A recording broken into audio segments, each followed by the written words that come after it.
So, Hinebra tsaka SMB. So, sweep. Nanalo yung SMB over Hinebra. Again, yung sa defense, may problema ang Hinebra in terms of defense. Kasi pag inupo mo si Jamie Malonzo,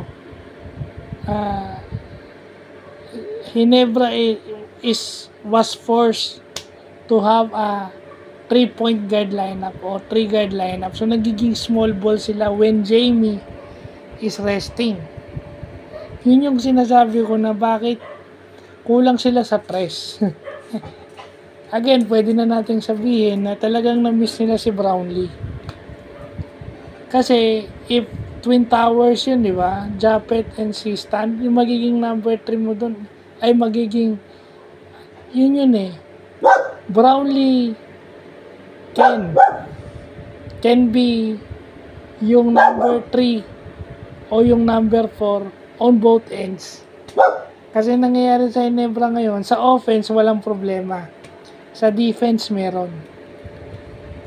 Kasi kita mo, pag nagtatlong gwardiya yung San Miguel, kita nyo yung isang play doon. Si Jericho Cruz at saka si Tenorio, natural. Pag post up, panalo si Jericho. Kung 1-on-1 yun, panalo si Cruz over Tenorio. Kayang-kaya niya si Tenorio kasi mas malapad siya, mas malaki yung kaha niya, mas malapad yung katawan niya kumpara mo dito kay LA. Although kaya ni LA sa bungguan, pero mahihirapan siya dahil mas malaki. Mas malapad itong si Jericho Cruz. Si Jericho Cruz kasi power guard yan eh. Combo guard nga, pwede mo ilagay sa dos yan eh. Yun. Offensively, walang problema sa Hinebra defense. So, meron akong kakilala na Hinebra fan, parang kinikriticize niya si Bishop para daw hindi import dahil walang depensa. So, pwede na natin sabihin, they miss Brownlee on defense. Kasi sigurado ko kaya depensahan ni Brownlee yun. Brownlee can switch to both right. Kasi lagi na iiwan si both right eh. Kasi hindi naman pwedeng iwan ni Japet yung ano. Kaya ni Japet depensahan si both right from the outside. Pero hindi naman kasi pwedeng iwan ni Japet yung loob. Di ba? Kung si Brownlee nasa loob, Japet can go out. Mahihirapan na siguro si both right doon when Japet is the one defending him, chasing him off the 3-point line.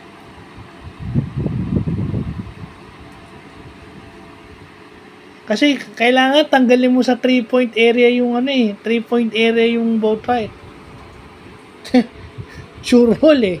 And si Jericho, si Jeronteng and si Marcio.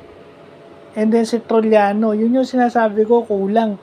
Kasi pag inupo mo si Malonzo, walang number 3. I wonder why Tim Cone never used Jared Dillinger. Naka-line up si Jared eh. Kahit man lang ilang minuto mo si Jared, malay mo makascore or makadepensa ng maganda. Di ba?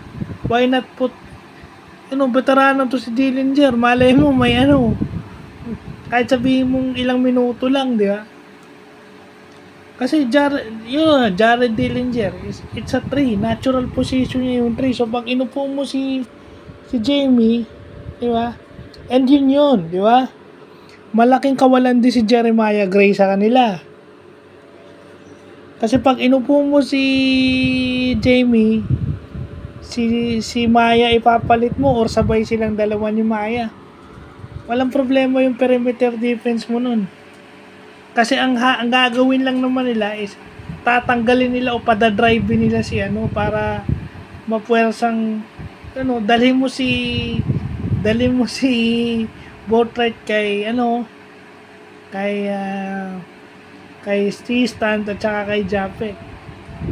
At pag drumapas yun, sigurado naman pag drumapas yung kayang-kaya supalpalin ni Japet si Junmar. Kasi yun lang ang gagawin niya eh. Pag nakita niya si Junmar, magdadrop siya kay Junmar.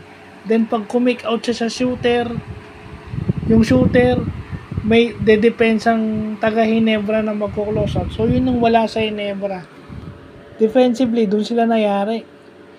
Yung kawalan nila ng lalim sa small forward at yung babantay kay Boatwright off the 3-point line. So, depensa problema doon, hindi offense. Defense. So, yun lang po.